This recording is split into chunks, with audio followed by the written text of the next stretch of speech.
Chers frères et sœurs dans le Christ, bonjour et bienvenue à cette méditation en ce lundi de la dernière semaine de l'année liturgique, la 34e semaine que nous sommes en train de vivre.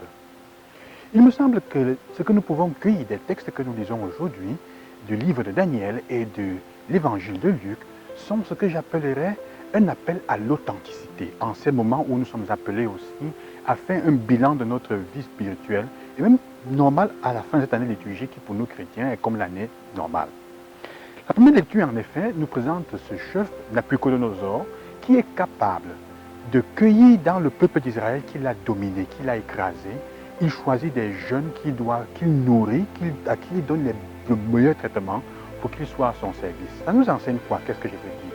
Que nous soyons capables de trouver même dans la vie de ceux qui semblent être nos adversaires, de ceux que nous soumettons ou de l'ennemi, entre guillemets, des personnes capables pour faire du bien. On ne jette pas tout, que ce n'est pas parce qu'il est notre ennemi qu'on doit à tout prix les écraser et les tuer. C'est ça aussi l'authenticité, être capable de faire correspondre dans le bien le sentiment intérieur avec mes choix extérieurs. Alors, est-ce que nous sommes capables de voir dans l'autre, si nous ne le dénigrons pas, des potentialités que nous pouvons encourager, cultiver pour qu'elles servent au bien commun? C'est ça une certaine sagesse, ne pas tout jeter. C'est ça la question. La deuxième chose que Jésus nous présente dans l'évangile, c'est l'épreuve de la veuve. Et Jésus dit, en regardant comment les gens, en regardant ceux qui jetaient les choses dans le tronc, dans qui faisaient l'offrande, il dit, la veuve a donné plus que tout le monde, nous le savons, nous connaissons ce texte, parce qu'elle a donné ce qu'elle avait pour vivre. Être authentique, c'est donner l'essentiel. Ce n'est pas donner le superflu. Mais comme je disais, c'est se poser la question, est-ce que ce que je sens à l'intérieur correspond à la manière avec laquelle d'agir? Je vais vous prendre un exemple qui me semble être très intéressant et qui peut être, disons, controversé. Alors, par exemple, quelqu'un est en difficulté, ou plutôt quelqu'un est en guerre avec un autre.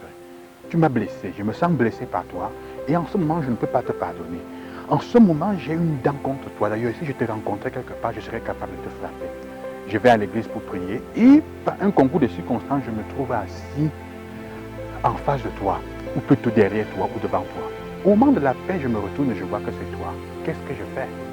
Je te donne la paix en sachant qu'à l'intérieur, mon cœur ne correspond pas au geste que je suis en train de faire? Non. Je ne te donne pas la main. Ça, c'est être authentique. C'est dire en vérité avec ce que je suis extérieurement, ce que je ressens. Et je veux même faire la communion en demandant au Seigneur, donne-moi la grâce de demain de travailler pour que la paix revienne à mon cœur pour me réconcilier avec cette personne. Oui, je suis authentique parce que ma prière est vraie parce qu'elle est une prière faite par quelqu'un qui reconnaît ce qu'il est, ce qu'il vit. Dieu m'accueillera pour ce que je suis. C'est ça l'authenticité. Quitte à ce que parfois, si je vois que tu es assis à gauche, pour ne pas courir le risque que je vais m'asseoir à droite parce que je ne veux pas me trouver en disponibilité, de ne pas te saluer et d'être hypocrite, de dire le geste que je vais te tendre alors que dans mes yeux, il y a la mort. Je te tends la main, on sourit, alors que mes yeux sont des flèches qui vont. Je ne suis pas authentique. C'est ça l'authenticité. Nous sommes invités à vivre ça dans notre quotidien. Il y a une authenticité que je veux pousser même plus loin dans la question spirituelle, disons culturelle. Le matin, tu es à l'église, tu donnes à Dieu des choses, mais le soir, alors que ton authenticité, culturellement, ce que tu sens à l'intérieur ne correspond pas à ce que tu es en train de vivre dans la foi. Tu ne donnes pas tout à Dieu.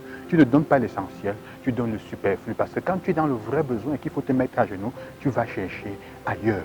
Il y a une authenticité qu'il faudrait que nous retrouvions, même culturellement, pour faire une bonne, ce qu'on appelle inculturation. Pour que l'évangile entre vraiment dans nos cultures, il y a une authenticité avec nous-mêmes qu'il faut vivre, qui a la capacité de cueillir ce que notre intérieur ressent. Alors en ce moment, quels sont les lieux de ta vie où tu n'es pas authentique, mon frère, ma soeur? Les lieux de ta vie où, avec les personnes, les relations, où tu aurais envie de tuer quelqu'un, mais tu es en train de rire, de montrer tes dents, alors que ce n'est pas vrai.